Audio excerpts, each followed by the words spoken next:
자, 이달의 습수요를 봅니다. 습수요는 이삭 줍는 아이들의 노래 이런 뜻이에요. 이삭 줍는 아이들의 노래.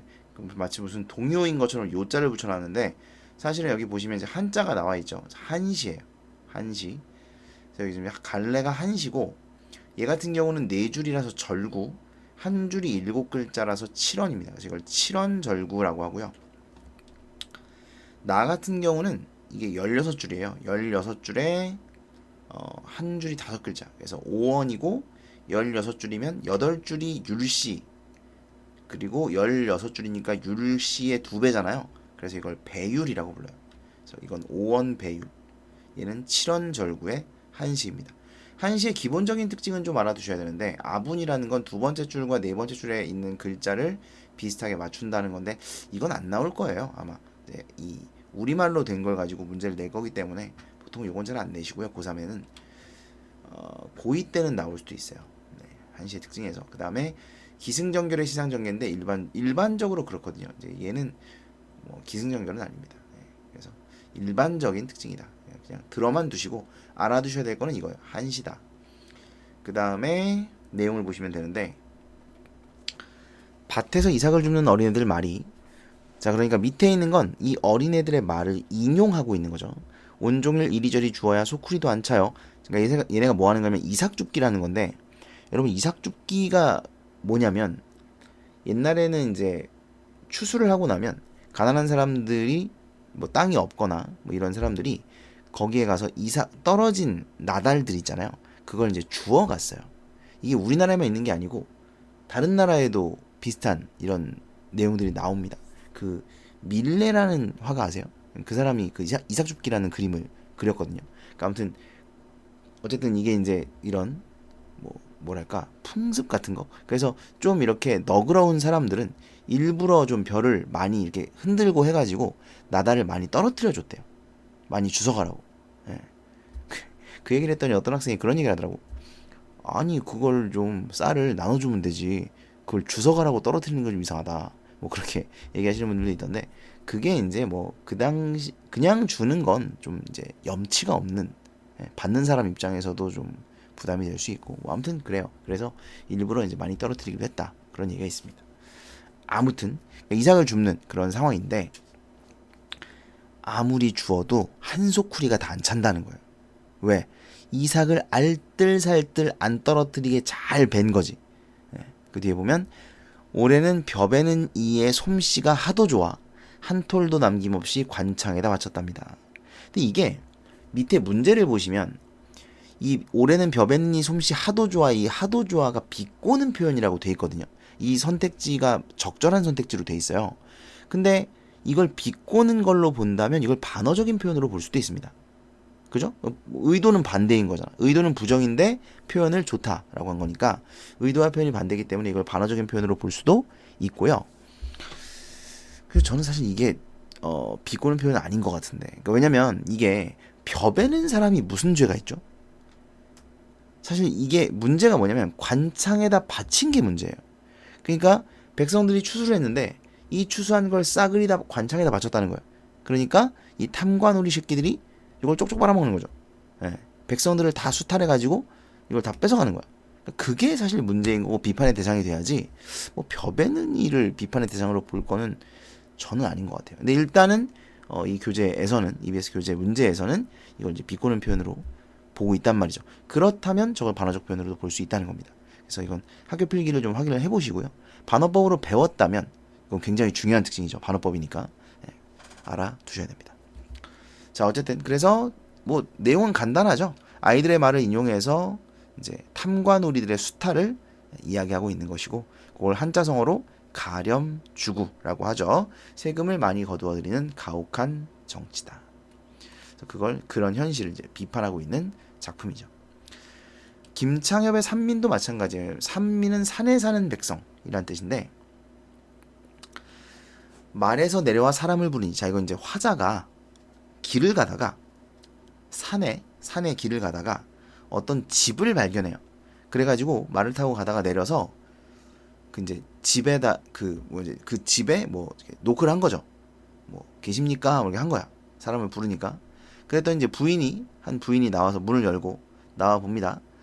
초가집안으로 맞아들이고 나그네를 위하여 밥상을 내옵니다. 여러분 이런 게 인정이에요. 사실은. 예? 이제 뒤에 가면 나오겠지만 이 집이 절대 넉넉한 집이 아니거든요. 근데도 나그네가 오니까 그 나그네를 위해서 밥을 내옵니다. 예, 이게 인정이라고. 내가 가진 게 있어야만 베푸는 게 아니라 가진 게 없어도 베푸는 거. 뭐 이런 게 이제 옛날에 인정이었던 거죠. 어쨌든 여기서 나그네는 화자예요. 나그네. 나를 위해서 밥상을 내온다 이거죠. 자, 그래서 화자가 물어봐요. 박가더르는 어디 계시오? 남편 어디 갔냐 이거죠. 그랬더니 여자가 아침에 쟁기 들고 산에 갔다오. 자, 지금 뭐가 사용되냐면 대화가 사용된 거예요. 대화의 형식이 사용되었고요. 지금 가나의 공통점을 물어볼 때 말을 다른 사람의 말을 인용했다. 맞는 거죠. 그렇죠? 근데 대화의 형식이 사용되었다. 이거는 좀 애매합니다. 나는 무조건 맞아요. 근데 가는 이게 대화는 아니거든요. 그 어린아이가 나한테 말한 거를 인용한 거거든. 그러니까 이걸 어린아이가 나한테 말했으니까 이걸 대화로 볼 것이냐 아니면 대화가 아닌 걸로 볼 것이냐 이것도 학교 필기를 확인해 보셔야 돼요. 아시겠죠? 일반적으로는 대화의 형식은 틀려요. 근데 말을 건네는 방식은 맞습니다. 보통 그래요. 그러니까 말을 건네는 방식이다 이러면 맞아요. 둘 다 맞아요. 근데 대화의 형식이 사용되었다 그러면 가는 대화의 형식이 사용된 건 아니에요. 나는 대화의 형식이 사용된 거죠. 그래서 말을 인용했다 맞고 말을 건네는 방식이다 이것도 맞는데 대화의 형식은 아니다.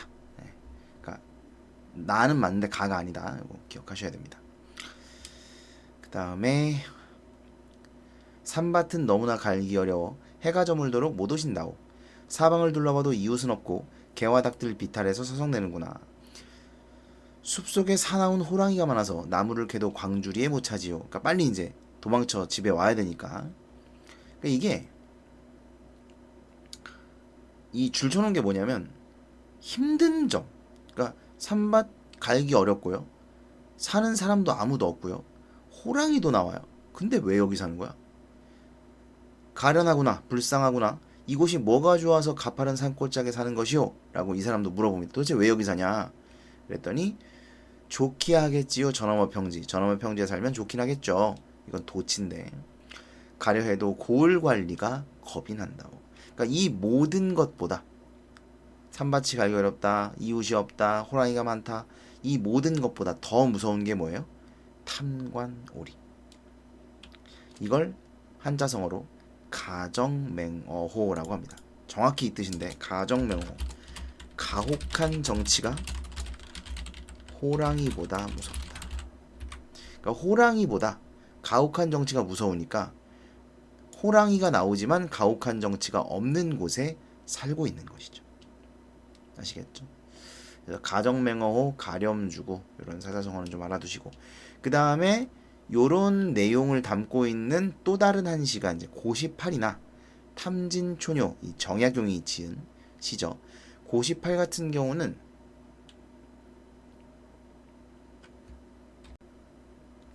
고시팔은 제비가 화자한테 와가지고 뭐라고 짹짹댑니다. 그래서 이제 그게 마치 집이 없는 서름을 이야기하는 것처럼 보여요. 그래갖고 야 저기 빈 구멍 많은데 저기 가서 살아라. 그랬는데 제비가 계속 짹짹거려요. 마치 뭐 황새가 다 이렇게 쪼아서 못 산다. 구렁이가 와가지고 뭐 다 물어간다. 그래서 살 수가 없다. 이런 식으로 이야기하는 것처럼 보였다는 거예요. 뭐 그런 내용이거든요. 그래서 이제 제비는 백성들을 뜻하고 그 다음에 황새나 구렁이는 그 탐관오리를 뜻하는 거죠. 탐진초녀는 좀 직설적이에요. 뭐 세곡선이 떠난다고 이제 뭐더라 무명이 어제 수확한 무명이 되게 고왔는데 이방줄 돈이라고 황도가 뺏어갑니다. 뭐 그런 내용. 그래서 다 탐관오리들과 관련된 내용이에요. 그리고 이제 여러분 잘 아시는 그 두꺼비 파리를 물고 아시죠? 두꺼비 파리를 물고 두어미에 치달아 앉아 건너편 바라보니 백성골이 떠있거든요. 그거. 그래서 두꺼비가 탐관오리를 뜻하고 그 다음에 파리가 백성을 뜻한다는 거죠. 그래서 이렇게 탐관오리들에 대한 내용들이 나와 있는 그런 시들을 좀 알아두실 필요도 있겠습니다. 이 한자성어 꼭 기억을 해주시고 기본적으로 당연히 요 해석도 알아두셔야 되겠습니다.